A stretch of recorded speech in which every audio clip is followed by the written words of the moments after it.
This effort was to update the GI Bill for post 9/11 vets. So it does a few things. One is it eliminates the use it or lose it rule. You used to have to use your GI benefits within 15 years. We discovered a lot of people wanted to be parents and then thought later about going back to school, so this removes that limit. For Purple Heart recipients, it takes this 36-month limit for service. You have to be in for 36 months.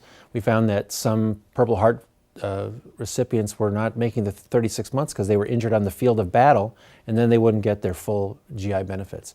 We closed that loophole so that if you are injured in the field of battle, you've met the service requirements. And then we're trying to make sure that reservists who are called into duty get treated on par with the active duty people next to whom they fight. And here in San Diego, there's a lot of interest in the proposed border wall. A wall is just not the most cost-effective way to secure the border. I think any border policy should have security in it. But really what we should be focusing on is the trade that's coming across the gates. And you know, we know that 98% of the cargo that comes through from San Ysidro, for instance, is legitimate, is job creating. But there's that 1% that we need to apprehend. That's where we ought to be focusing, not on building some wall that's going to both destroy economy, destroy the environment, and waste a lot of resources. $20 billion for a wall is just not the way to spend our infrastructure money. We just don't have all the money in the world. San Diegans on Sunday, hundreds came out for a vigil to support the victims of Charlottesville. Can you talk about what more can San Diegans do to fight against the hateful rhetoric that some people feel has become normalized? I said to that crowd, 1,000 people, that the American democracy is an experiment. We call it the American experiment. The reason is because it's never finished. The fight for democracy, the fight for freedom, the fight for equality is ongoing. And things have gotten better, but we were reminded this weekend that there's still a lot of ugliness and racism and hatred out there. We have to stand up against it.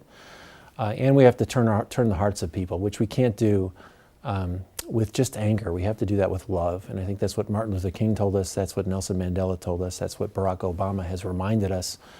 And you know, we still have a lot of work to do. So I said, be present, be aware, be engaged, and be woke. We'll fight this battle at the ballot box, in the courtroom, person to person, in the news media, wherever we have to. But let's all react to it in the right way. And I think the president let us down, but a lot of elected officials, a lot of elected leaders across the country have expressed the appropriate outrage and objection to this. And speaking of inclusiveness, there was a lot of outrage and concern and confusion about the president's announcement to ban transgender people from service. What's your reaction to that, and what's the likelihood that that would actually happen? I can't think of anything more backward than telling America's patriots that you can't serve your country in battle because of your gender identity. That's just not the way we do things. We give those people those positions on merit and on their drive and determination. And we have a merit-based military, a volunteer military, and we should welcome those people, not reject them, if they're willing to serve. What do you plan to tackle when you get back? Well, I mean, we have to fight the bad stuff. I think that's, clearly if they're going to bring us a tax reform proposal that's just about cutting taxes for people who don't need tax cuts, it won't stimulate the economy, we'll say no to that. But what I prefer to do, and I'm always open to do, and I've made I've outreached personally to my friends on the Republican side, is that, hey, if you want to work on this together, I think we can come to an agreement. And that's what I'll continue to do. Again, on the Veterans Bill, a huge success for updating the GI with the Forever GI Bill. We got a lot of work to do on health care, but on tax reform, for instance, there's a lot of agreement that we need to update the tax code to make American businesses and employees more competitive. Let's work together on that. That's my approach. It'll continue to be as long as I'm in Congress. Thank you. Thank you.